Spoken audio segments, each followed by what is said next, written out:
याद करिए, इसी मुहर्रम के समय में सड़कें खाली हो जाती थी, सूनी हो जाती थी। आज मुहर्रम आयोजित हो रहा है, इसका पता भी नहीं लग रहा है।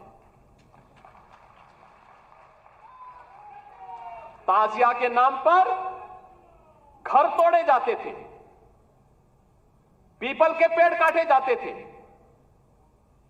सड़कों के तार हटाए जाते थे, पुल तोड़ दिए जाते थे।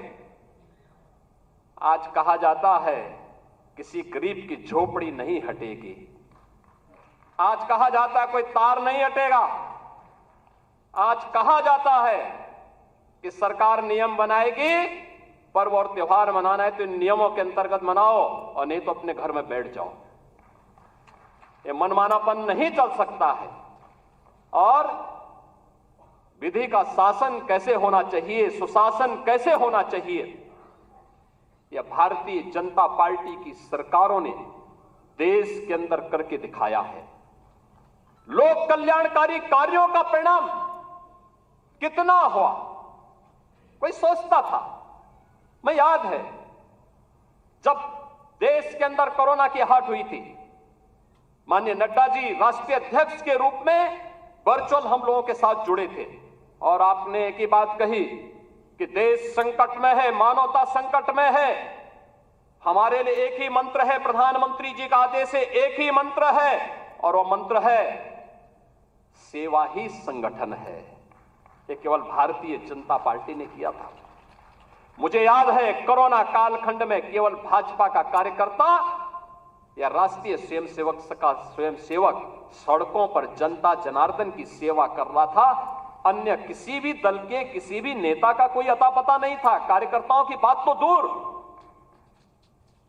आपने देश के अंदर 10 करोड़ गरीबों को मकान दिए। उत्तर प्रदेश में 56 लाख गरीबों को बिना भेदभाव के मकान दिए। हमने जो नारा दिया, मोदी जी ने जो नारा दिया कि सबका साथ और सबका विकास, हमने जाति मत और मजहब के आधार पर भेदभाव किसी के साथ नहीं किया। हम आज भी कह सकते हैं हमने किसी के साथ भेदभाव नहीं किया, कोई भेदभाव किसी के साथ नहीं किया। विकास के कार्यों के लिए भेदभाव नहीं किया। ये 80 करोड़ लोगों को फ्री में राशन आज भी मिल रहा है। क्या किसी जाति को मिल रहा है, किसी मत विशेष या किसी धर्म विशेष को मिल रहा है? भारतवासी है उसको राशन मिल रहा है। भारत पहला देश जिसने भूख से मौतें नहीं होने दी, बदहाली नहीं होने दी, आत्महत्या नहीं होने दी, किसी गरीब को सड़क पर भूखों से मरने के लिए मजबूर नहीं होने दिया।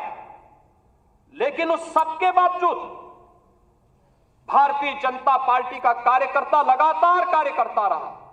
विपरीत परिस्थितियों में अपनी जान की परवाह किए बगैर लगातार कोरोना जैसी महामारी से जूझता रहा और सेवा को ही संगठन मान करके कार्य करने का परिणाम रहा कि जिस महामारी के सामने दुनिया की बड़ी बड़ी ताकतें नतमस्तक हो गई, उसी कोरोना को कहां समाप्त कर दिया मोदी जी के नेतृत्व में। भारत ने सबसे अच्छा परिणाम देकर के दुनिया के सामने कोविड प्रबंधन की एक नई अनूठी छाप छोड़ी।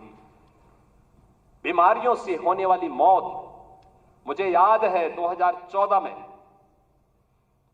जब आदरणीय नड्डा जी भारत के स्वास्थ्य और परिवार कल्याण मंत्री बने थे, इंसेफ्लाइटिस के मुद्दे को लेकर के एक सांसद के रूप में मैं उनके पास गया था और उन्होंने कहा कि हम इसमें सहयोग करेंगे। नड्डा जी और मोदी जी के सहयोग से गोरखपुर में एम्स भी बना। आज गोरखपुर का एम्स चालू हो गया, काम कर रहा है। पूर्वी उत्तर प्रदेश और बिहार की, नेपाल की एक बड़ी आबादी अपने स्वास्थ्य सुविधाओं का लाभ प्राप्त कर रही है। और 40 वर्ष से जो बीमारी थी, इस बीमारी से होने वाली मौत 90 से 95% मौतें अनुसूचित जाति, अति पिछड़ी जाति और अल्पसंख्यक समुदायों की थी। आज उस मौत को हम लोगों ने, डबल इंजन की सरकार ने पूरी तरह नियंत्रित किया है। इंसेफ्लाइटिस पूरी तरह समाप्त हो गया है। उत्तर प्रदेश जैसे राज्य में इंफ्रास्ट्रक्चर, एक कल्पना थी, आज आप जाते होंगे आपको 4 लेन की कनेक्टिविटी मिलती होगी।